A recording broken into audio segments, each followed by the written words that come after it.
First చింతపండు నానేయాలి 100 గ్రాములు చేపల కూరలకు. కాల్చిన ఉల్లిగడ్డ ఒకటి కాల్చుకోవాలి. 2 చెంచాల జీలకర్ర వేసుకోవాలి. మెంతులు వేసుకోవాలి.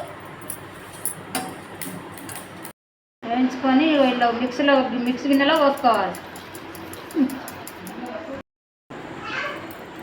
కాల్చిన ఉల్లిగడ్డని మెంతులు దాంట్లో వేసుకొని జీలకర్ర దాంట్లో వేసుకొని మిక్సీ పట్టుకోవాలి. గురక చేపను నీట్గా కడుక్కొని పక్కన పెట్టుకున్నాం. చేపల పులుసు పెడతాను అన్నీ కలిపి పక్కన పెట్టుకోవాలి. ఉప్పు వేసిన 1 చెంచాడు, 3 చెంచాల కారపొడి వేసిన,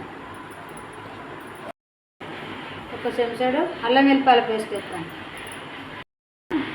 ఉల్లిగడ్డ జీలకర్ర మెంతులు ఇందులో కొంచెం వేసుకోవాలి. ఇప్పుడు ముందు కలిపి పెట్టుకుంటాము. అంతా ముక్క పట్టేలాగా ఇట్లా కలుపుకోవాలి. అంతా ఇలా కలుపుకొని పక్కన పెట్టుకోవాలి. చింతపండు పులుసు అన్ని ఇట్లా కలుపుకున్నాక కొంచెం చింతపండు పులుసు కూడా పోసుకొని కలుపుకొని పెట్టుకోవాలి. ఖరాబు కాకుండా ఉంటుంది. ఎడల్పు గిన్నె పెట్టుకుంటే ముక్క ఖరాబు కాకుండా ఉంటుంది. గిన్నె వేడైనాక 100 గ్రాముల నూనె పోయాలి. నూనె వేడైనాక 1 స్పూను మెంతులు వేసుకోవాలి. 1 స్పూను జీలకర్ర వేసుకోవాలి. తాలింపులో 1 స్పూను ఆవాలు వేసుకోవాలి.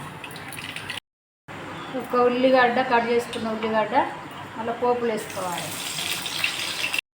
4 పచ్చిమిరపకాయలు కట్ చేసుకొని పోపులు వేసుకోవాలి. గోలేదాకా ఫ్రై చేసుకోవాలి. మంచిగా ఇట్లా గోలేదాకా కొంచెం లేతగా గోలేదాకా ఫ్రై చేసుకోవాలి. పసుపు వేసుకున్నాక ఇట్లా కలుపుకోవాలి. కలుపుకున్నాక ముక్కలు ఇల్లు వేసుకోవాలి. ఇంకా చేపల ముక్కలు ఇల్లు వేసుకోవాలి. పోపులా ఒకసారి ఇట్లా చేపల ముక్కలు ఇల్లు వేసుకున్నాక తాలింపులా ఇట్లా కలుపుకోవాలి. నానేసిన చింతపండు పులుసు తీసుకొని చేపలల్లో పోసుకోవాలి. పులుసు పోసుకున్నాక ఇట్లాంటి గడ్డతోటి ఇట్లా మెల్లగా కలుపుకోవాలి. చెదిరిపోకుండా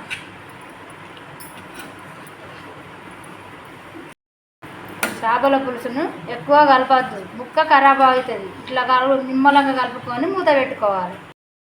పక్కకు పెట్టుకున్న జీలకర్ర మెంతులది ఉల్లిగడ్డ మిక్స్ పట్టుకున్నది ఇప్పుడు ఇందులో వేసుకోవాలి.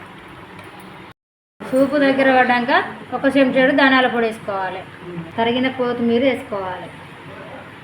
చేపల కూర దగ్గర పడ్డాక దింపుకోవాలి. చేపల కూర నచ్చితే నా బిడ్డ ఛానల్కు సపోర్ట్ చేయండి.